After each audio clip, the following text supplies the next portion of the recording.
One day in the morning, the disciples of Lord Buddha and people were waiting for him for his teachings.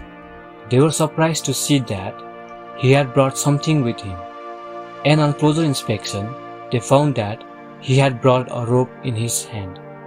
Lord Buddha took a seat and without addressing anything to anyone, started tying knots in that rope.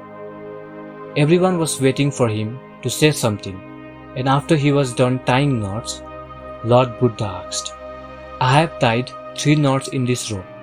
Can someone tell me whether this is the same rope which was before or not?" One disciple replied, "This is somewhat difficult to answer. It really depends on the way we look at it.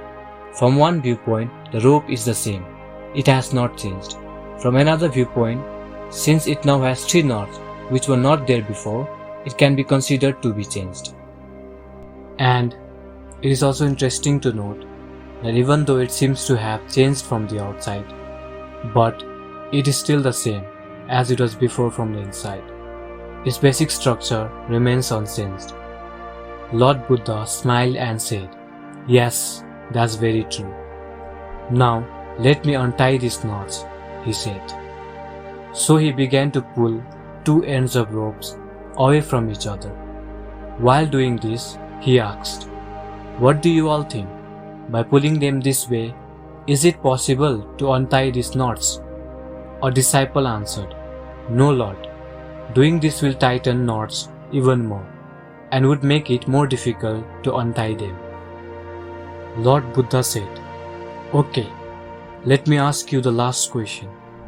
Tell us, what can we do to untie these knots?" A disciple replied, "For this, we need to take a closer look at these knots, so that we figure out as to how they were put on, and then we can make an attempt to untie them." Lord Buddha said, "That's what I wanted to hear. I find that most people want to solve their problems without knowing the reason, that is, the root cause of the problem. No one asks why they get angry. Instead, they ask how to put an end to their anger. No one asks where the seed of ego comes from. Instead, they ask how do they get rid of their ego. Similarly, the seeds of goodness do not perish from within a human being due to some disorder, just as rope does not change its basic form, even if it is tied in knots. We can solve human problems and find the root cause, just like we can untie the knots of the rope. One should understand that if there is life, there are problems, and if there are problems, there will also be solutions. We must first understand the very root of any problem and then find the solution accordingly.